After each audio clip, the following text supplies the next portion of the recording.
مہروز بیٹے، اتنی اونچی آواز میں ٹی وی کیوں دیکھ رہے ہیں آپ؟ کم کیجئے آواز، شور ہو رہا ہے۔ اچھا دادی، کرتا ہوں۔ یہ 6 آ گیا میرا، آپ کی گوٹی ماروں گی میں۔ علینا بیٹا، یہ کیا بات ہوئی؟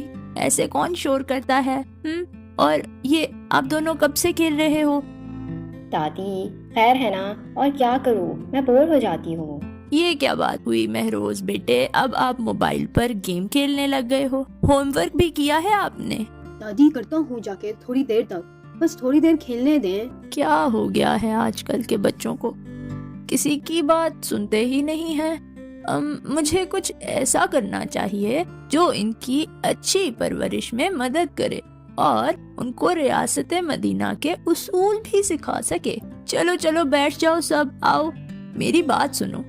میں نا ایسے کرتی ہوں، آپ کو ایک سٹوری سناتی ہوں۔ کون سی کہانی دادی؟ مطلب کس طرح کی کہانی ہوگی؟ سپر مین۔ ارے اچھا، بس بس، یہ سب تو فالتو کی کہانیاں ہیں۔ میں تمہیں اسلام اور اسلامی تعلیمات کے بارے میں بتاؤں گی۔ اچھا تو بچوں، یہ جو کہانی ہے دراصل یہ ایک قصہ ہے، قصہ غزوہ بدر کا۔ کیا یہ وہی جنگ ہے جس میں تھوڑے سے مسلمانوں نے بہت سارے کفار سے جنگ کی تھی؟ ہاں جی بیٹا، یہ وہی جنگ ہے۔ کیا آپ نے یہ پڑھی ہوئی ہے؟ جی دادی، میں نے پڑھا ہوا ہے اس کے بارے میں، پر مجھے ابھی صحیح سے یاد نہیں ہے اب۔ ویسے ان کی کل تعداد کتنی تھی دادی؟ دادی ہمیں نہیں پتا اس جنگ کے بارے میں، شروع سے بتائے نا کیا ہوا تھا اس جنگ میں، کب ہوئی تھی، کیوں ہوئی تھی؟ ٹھیک ہے بیٹا، میں آپ کو شروع سے بتاتی ہوں کہ یہ جنگ ہوئی کیوں، اس کی وجہ کیا بنی۔ یہ غزوہ اسلام میں بہت زیادہ اہمیت رکھتی ہے۔ یہ مسلمانوں اور کفار کے درمیان پہلی جنگ تھی جس نے اسلامی تاریخ کا رخ ہی بدل دیا۔ اور آپ کو پتا ہے اس غزوے کو یوم الفرقان بھی کہتے ہیں۔ اس کا ذکر قرآن کی 3 سورتوں میں ہوا ہے، جن میں سورہ انفال، سورہ آل عمران اور سورہ حج شامل ہیں۔ اب میں آپ کو بتاتی ہوں کہ یہ کیوں اتنی افضل اور بہترین جنگ کہلائی گئی، اور اس نے اسلام کی تاریخ کا رخ کیسے موڑ دیا، اور کیوں اس کا ذکر قرآن مجید کی مختلف صورتوں میں ہوا۔ غزوے سے کچھ عرصہ پہلے جب محمد صلی اللہ علیہ وآلہ وسلم مکہ میں اسلام پھیلا رہے تھے اور مکہ کے لوگوں کو اسلام کی دعوت دے رہے تھے، تو ابو جہل کو یہ سب ہضم نہیں ہو رہا تھا، تو اس نے ہی مکہ میں اسلام کو پھیلانے سے روکنے کے لیے کافروں کو مسلمانوں کے خلاف بھڑکایا اور ان پر بڑے ظلم کیے۔ ہر طرح کا طریقہ ان پر آزمایا گیا۔ اس طرح کفار کے ظلم کی وجہ سے کچھ مسلمان مکہ سے ہجرت کر کے حبشہ چلے گئے۔ جب یہ بات کفار کو پتہ چلی تو انہوں نے مکہ سے کچھ سفیر کو حبشہ بھیجا تاکہ وہ ان مسلمانوں کو واپس لائیں اور یہ ظلم و ستم بڑھتا رہے۔ اس ظلم کی وجہ سے جو ہجرت ہوئی اس کا ذکر بھی سورہ النحل میں ہوا ہے۔ جن لوگوں نے ظلم برداشت کرنے کے بعد اللہ کی راہ میں ترک وطن کیا ہے، ہم انہیں بہتر سے بہتر ٹھکانہ دنیا میں عطا فرمائیں گے، اور آخرت کا ثواب تو بہت ہی بڑا ہے۔ کاش کے لوگ اس سے واقف ہوتے۔ ظلم کی انتہا بڑھتی جا رہی تھی۔ پھر اس کے بعد 27 صفر 622 میں محمد صلی اللہ علیہ وآلہ وسلم کو نبوت کے 14ویں سال میں مکہ سے یثرب ہجرت کا حکم ہوا۔ یثرب مدینہ کا نام تھا ہجرت سے پہلے، اور یہ ہجرت کا بھی پہلا ہی سال تھا۔ جب کفار کو ہجرت کا پتہ چلا تو انہوں نے محمد صلی اللہ علیہ وآلہ وسلم کو شہید کرنے کا منصوبہ بنایا، پر ان کا یہ منصوبہ کامیاب نہ ہو سکا، اور محمد صلی اللہ علیہ وآلہ وسلم مدینہ ہجرت کرنے میں کامیاب ہو گئے۔ محمد صلی اللہ علیہ وآلہ وسلم کی ہجرت کرنے کے بعد مدینہ میں اسلام تیزی سے پھیلنے لگا۔ جب یہ بات مکہ والوں کو پتہ چلی تو وہ حسد کرنے لگے۔ انہوں نے بڑی سازشیں کی پر کامیاب نہ ہو سکے، یہاں تک کہ انہوں نے مدینہ کے باقی قبائل کو بھی خلاف کرنے کی کوشش کی پر ناکام رہے۔ پھر 2 ہجری ربیع الاول کو قریش کا ایک سردار مدینہ آیا، اس نے وہاں آ کے مسلمانوں کے جانور لیے اور چلا گیا۔ وہ صرف مسلمانوں کو یہ بتانا چاہتا تھا کہ وہ اتنے دور سے آ کے بھی ان کو نقصان پہنچا سکتے ہیں۔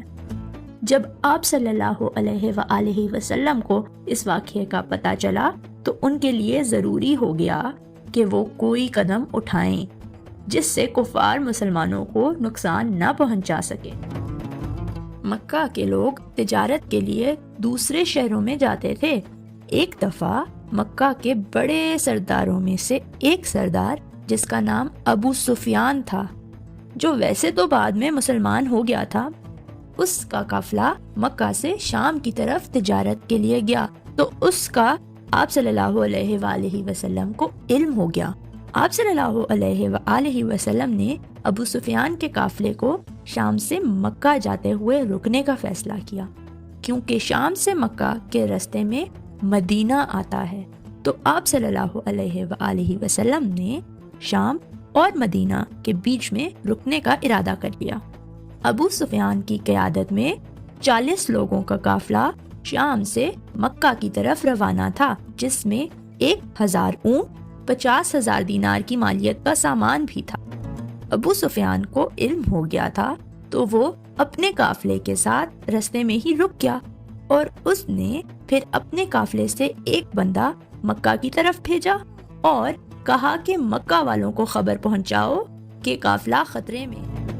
جب مکہ والوں کو یہ خبر ملی تو وہ پریشان ہو گئے۔ ابو جہل جو مسلمانوں سے جنگ کی تلاش میں تھا، اس نے لوگوں کو بھڑکایا اور ان کو خلاف کیا اور مکہ والے مسلمانوں سے لڑنے کے لیے مدینہ کی طرف روانہ ہو گئے۔ جب قافلہ مکہ سے چلا تھا تو اس کی تعداد 1300 تھی۔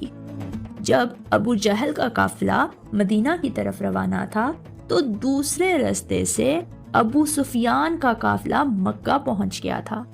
جب ان کو معلوم ہوا تو اخنس بن شریک نے واپسی کی رائے دی، تو ابو جہل جو قریش مکہ کو مسلمانوں کے خلاف بھڑکا کے لایا تھا، اس نے منع کرتے ہوئے بولا کہ جن مسلمانوں پر ہم نے 13 سال حکومت کی ہے، ان میں اتنی ہمت کیسے آ گئی کہ وہ ہمارا مقابلہ کریں گے؟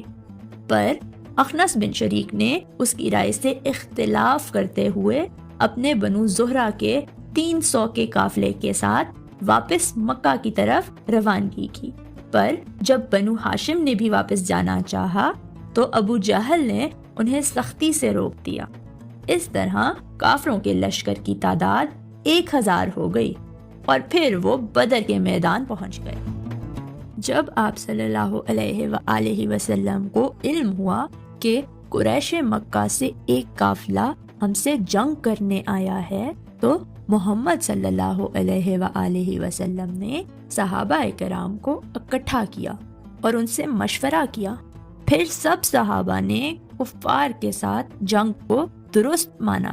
اس موقع پر سیدنا مقداد بن عمر رضی اللہ تعالی عنہ نے تقریر فرمائی، جس میں انہوں نے کہا، ہم ایسا نہیں کہیں گے جیسا کہ موسیٰ کی قوم نے کہا تھا، تم اور تمہارا رب جاؤ اور تم دونوں سے لڑو، لیکن ہم آپ کے دائیں بائیں اور آپ کے آگے اور آپ کے پیچھے لڑیں گے۔ آپ صلی اللہ علیہ وآلہ وسلم کے چہرے پر مسکراہٹ سی آ گئی جب انہوں نے یہ بات سنی۔ فرمانے لگے، خوشی خوشی چلو۔ آپ صلی اللہ علیہ وآلہ وسلم نے بطور سپہ سالار حضرت علی رضی اللہ تعالی عنہ، سعد بن وقاص رضی اللہ تعالی عنہ اور زبیر بن عوام رضی اللہ تعالی عنہ کو جاسوسی کے لیے بھیجا۔ پھر صحابہ قریش کے 2 بندوں کو پکڑ کے لائے۔ آپ صلی اللہ علیہ وآلہ وسلم نے ان سے قریش کے بڑے سرداروں کے بارے میں پوچھا جو جنگ میں شامل تھے۔ معلوم ہونے کے بعد یہ اندازہ ہو گیا تھا کہ مکہ نے اپنے جگر گوشوں کو بھیجا ہے۔ مسلمانوں نے آپ صلی اللہ علیہ وآلہ وسلم کے لیے شمال مشرق میں ایک ٹیلے پر چھپڑ بنا دیا، کیونکہ اس جگہ سے پورا میدان جنگ نظر آتا تھا۔ سیدنا سعد بن معاذ کی نگرانی میں ایک نوجوان کا دستہ آپ صلی اللہ علیہ وآلہ وسلم کی حفاظت کے لیے مقرر کیا گیا، اور جنگ سے ایک دن پہلے اللہ نے ان کے دلوں سے خوف نکالنے کے لیے ان پر نیند طاری کر دی، تاکہ ان کے دلوں میں چین آ جائے، اور ان پر بارش کی شکل میں ایک رحمت نازل ہوئی جو مسلمانوں کے لیے فائدہ مند ثابت ہوئی۔ کفار اس رحمت سے پریشان ہو گئے، اور اس کا ذکر اللہ نے قرآن میں بھی کیا ہے۔ اس وقت کو یاد کرو جب کہ اللہ تم پر اونگ طاری کر رہا تھا اپنی طرف سے چین دینے کے لیے، اور تم پر آسمان سے پانی برس رہا تھا کہ اس پانی کے ذریعے سے تم کو پاک کر دے، اور تم سے شیطانی وسوسے کو دفع کر دے، اور تمہارے دلوں کو مضبوط کر دے، اور تمہارے پاؤں جما دے۔ میدان جنگ میں جانے کے لیے تقریباً 313 سے 317 مسلمان تھے، جس میں 82 سے 85 مہاجرین اور 231 انصار تھے۔ انصار میں 61 اوس اور 170 خزرج تھے، اور پھر 17 رمضان سن 622 کو جنگ کا آغاز ہوا۔ رسول صلی اللہ علیہ وآلہ وسلم نے ایک مٹھی مٹی اور کنکریوں کی اٹھائی اور اس کو دشمنوں کی طرف پھینکتے ہوئے فرمایا، چہرے بگڑ جائیں۔ مٹی یا کنکریوں کا کچھ نہ کچھ حصہ مشرکین کی آنکھوں یا منہ پر ضرور گرا۔ سورہ انفال آیت 17 میں اللہ تعالیٰ اسی واقعے کا تذکرہ کرتے ہیں، سو تم نے انہیں قتل نہیں کیا لیکن اللہ نے ان کو قتل کیا، اور آپ نے خاک کی مٹھی نہیں پھینکی بلکہ اللہ نے وہ پھینکی، تاکہ مسلمانوں کو اپنی طرف سے ان کی محنت کا خوب عوض دے۔ بلا شبہ اللہ تعالیٰ خوب سننے والا، خوب جاننے والا ہے۔ اسود بن شریک جو مشرکین کی جانب سے پہلا شخص تھا، وہ یہ عہد کر کے مشرکین کی صفوں کو توڑتے ہوئے آگے بڑھا کہ وہ مسلمانوں کے حوض سے پانی پیے گا۔ اپنی قسم پوری کرنے کے لیے جب وہ آگے بڑھا تو مسلمانوں کی طرف سے حمزہ بن طالب نے صفوں سے نکل کے اسے روکا، اور اس کے نہ رکنے پر تلوار مار دی، جس سے اس کا آدھا پاؤں کٹ گیا، پر وہ گھٹنوں کے بل چل کے آگے بڑھتا رہا۔ حضرت حمزہ نے دوسری دفعہ تلوار چلا کے اسے مار دیا، اور اس طرح وہ جنگ کا پہلا شخص تھا جو وہاں مارا گیا۔ حضرت حمزہ واپس اپنی صف میں جا کے کھڑے ہو گئے۔ اس کے بعد مشرکین کے 3 بہترین جانباز شاہ سوار نکلے، آگے بڑھے اور دونوں صفوں کے درمیان کھڑے ہو کے مسلمانوں کو میدان میں آنے کی دعوت دی۔ جلدی سے 3 انصار جوان آگے بڑھے، جن میں عبداللہ بن رواحہ، عوف اور معوذ شامل تھے۔ جب قریش والوں کو علم ہوا کہ تینوں انصار ہیں، انہوں نے لڑنے سے انکار کر دیا اور کہا کہ ہم اپنی قوم سے لڑنا چاہتے ہیں، تو یہ تینوں بغیر جنگ کیے واپس چلے گئے۔ جب آپ صلی اللہ علیہ وآلہ وسلم کو علم ہوا تو انہوں نے پھر ان کے خاندان سے 3 صحابہ کو بھیجا۔ پھر اسلام کے شاہ سوار اور کفار کے شاہ سوار ایک دوسرے کے آمنے سامنے آ گئے۔ پھر ان کے درمیان مقابلہ شروع ہوا۔ حضرت حمزہ اور حضرت علی نے اپنے مد مقابل کا کام تمام کر دیا۔ حضرت عبیدہ عمر رسیدہ تھے۔ عبیدہ رضی اللہ تعالی عنہ نے عتبہ کے ساتھ قاتلانہ قسم سے جنگ کی پر زخمی ہو گئے۔ پھر حضرت حمزہ نے عبیدہ رضی اللہ تعالی عنہ کی حفاظت کرتے ہوئے عتبہ کو مار دیا۔ عبیدہ رضی اللہ تعالی عنہ محمد صلی اللہ علیہ وآلہ وسلم کے پاس لے کے جائے گئے اور پھر وہ ان کے سامنے ہی فوت ہو گئے۔ اس مقابلے کے آغاز مشرکین کے لیے برے ثابت ہوئے کیونکہ وہ اپنے 3 بہترین شاہ سوار کھو بیٹھے تھے۔ پھر جنگ شروع ہوئی تو مشرکین کی طرف سے پہلا آنے والا تیر سیدنا مہجا کو لگا ایسے وہ بدر کے پہلے شہید کہلائے۔ پھر آپ صلی اللہ علیہ وآلہ وسلم نے مشرکین پر ٹوٹ پڑنے کا حکم دیا۔ حکم ملتے ہی مسلمان پرجوش ہو کے آگے بڑھنے لگے اور پھر کفار کو کاٹنے لگے جیسے وہ کوئی سبزی ہو۔ ایسے میں فرشتے بھی آ گئے اور انہوں نے بھی شرکت کی اور پھر کافروں کا سر قلم کرنے لگے۔ اسی دوران میں معاذ بن جموع اور معاذ بن عرفہ تیر کی طرح سے ابو جہل کی طرف بھاگے اور جاتے ساتھ ہی تلوار مار کے ابو جہل کو زخمی کر دیا۔ جب یہ چیز ابو جہل کے بیٹے اکرمہ بن جہل نے دیکھی تو وہ دوڑ کے آیا اور حضرت معاذ کے کندھے پر تلوار سے وار کر کے ان کا بازو شہید کر دیا۔ ابو جہل نیچے گر گیا۔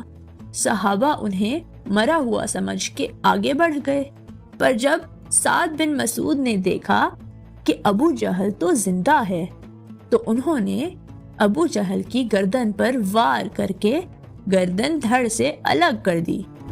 پھر اس کے بعد بطور سپہ سالار محمد صلی اللہ علیہ وآلہ وسلم میدان جنگ میں اترے اور دشمنوں کی طرف بڑھتے گئے۔